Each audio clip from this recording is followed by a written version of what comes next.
Hi, welcome back to my channel. Today I'm going to be talking about the new movie Salem's Lot, and it is streaming now on HBO Max. Now, I want to start by saying that this movie is a remake. So there was an older movie, I think made in, if what I'm looking at is correct, 2004. Yeah. Now, I have to say, for me, I think this movie is cute. It's an easy watch. It's not too scary. So if you're expecting to genuinely be scared, I wouldn't say you would be really scared here. If anything, I would say this movie missed out on something that was really simple that could have been solved all of this issue and there never would have been a problem in the first place. So in this movie, you had this new man move to town, right? And so he's bringing basically a vampire guy with him. And so they're trying to turn basically the whole town into vampires, right? And it starts with this young boy. He gets turned first, he turns another boy, and it just keeps going on and on and on. Right now, these vampires follow the traditional vampire rules. No sunlight, they burn easily. I don't really remember if garlic was a thing or not, but yeah, I think so, possibly. Unique thing, but it's also kind of old, is the whole cross. So in this movie, if you hold up a cross, you could literally grab a cross and go like this. The cross would shine and fling back the vampire and keep them from coming in.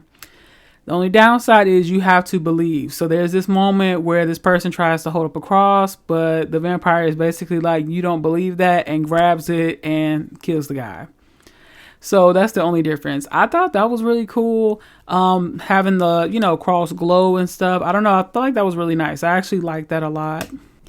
Also, the movie is set back in older times, so you won't see any phones or things like that. It doesn't really exist here in town.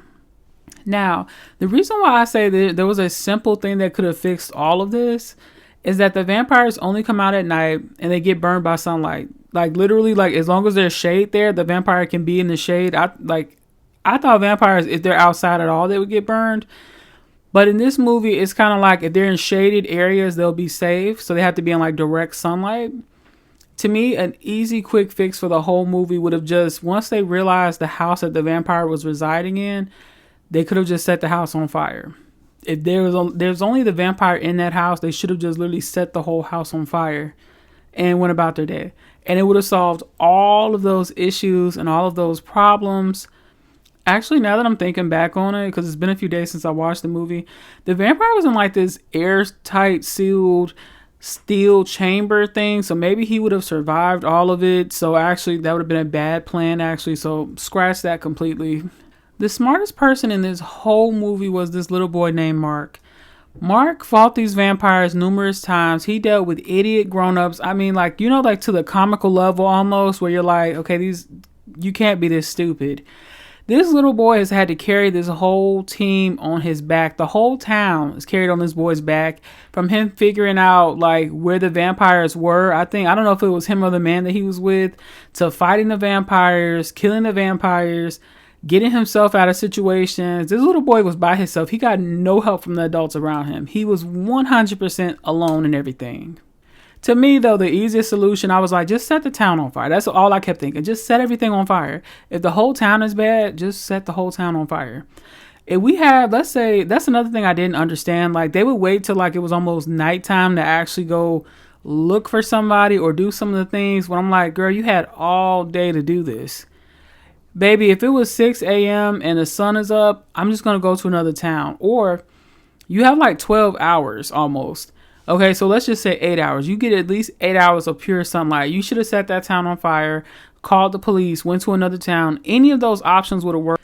Overall, I didn't really like the movie or dislike it. I feel like it was okay. I would say I didn't hate watching it. I would say it was okay. It was pretty good. It had that classical movie feel from the props and everything. So I'm actually not mad at it, but make sure to comment down below how you feel about this and let me know what you think. Also, make sure to like and subscribe, and I'll see you again, because for the whole month of October, I'm uploading every single day. All right, bye.